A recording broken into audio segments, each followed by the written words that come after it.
खौफज़दा लोग हैं जिनको ना कोई औरतों का एहतराम है ना बच्चों की शर्म है। लोग मुसल्लत हैं हमारे पे।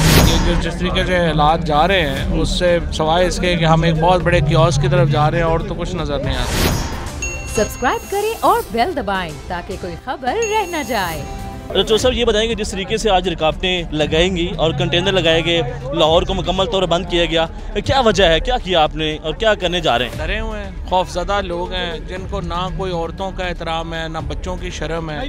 लोग मुसल्लत हैं हमारे पे और जो कुछ हो रहा है ये बड़ा अनफॉर्चुनेट है मैं समझता हूँ। और ये जिस तरीके से हालात जा रहे हैं उससे सवाए इसके कि हम एक बहुत बड़े कियोस्क की तरफ जा रहे हैं और तो कुछ नज़र नहीं आ रहा। सर जो कारकुनों को गिरफ्तार किया जा रहा है तो क्या किस तरफ जा रहे हैं ये हालात और ये कब तक होता रहेगा? किस तरह इसको आप इन मुश्किलात का सामना करें, कैसे दूर होंगी मुश्किलात जो हैं वो अब एक जदोजहद से होती हैं। राइट्स जो हैं वो जदोजहद से मिलते हैं। जी नाज़रीन, आप गुफ्तगू सुन रहे हैं।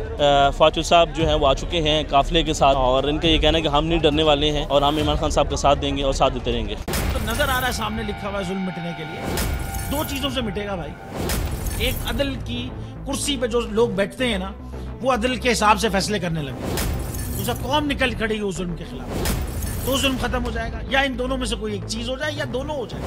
अगर 420 का मुकदमा था उस वक्त अदलिया में जो लोग बैठे हुए केस देख रहे थे वो पूछते ना यार चीट हुआ कौन है। जब उनको दिखता कोई चीट नहीं हुआ केस खत्म कर देते। तो जालिम जुल्म कर ही नहीं पाता। 9 जजेस ने नोट बिफोर किया मेरे केस को यार, 1.5 साल चला। शख्सी जमानत का केस, सेम केस इस्लामाबाद में कर दिया। एक ही इल्जाम पे 2 केस हो नहीं सकते भाई। मतलब 60 दिन का वक्त होता है, 102 दिन के बाद मैं जीत गया, केस बरी हो गया, 102 दिन के बाद अपील फाइल की, एक्सेप्ट कर ली। नहीं करते ना एक्सेप्ट, खत्म हो जाता ना जुल्म यार। भरी अदालत में मुझे बरी कर दिया, फिर पता नहीं क्या हुआ 2.5 घंटे बाद का नोट बिफोर, मैं नहीं सुनता ये केस। खड़े रहते अपने फैसले, मिट जाता जुल्म। अल्लाह ताला ने बिठाया इस इन कुर्सियों पे इनको यार, ये अल्लाह ताला की तरफ से फैसले करते हैं। तो या तो ये फैसले आएंगे जुल्म मिट जाएगा या कौम खड़ी हो जाएगी जुल्म के खिलाफ।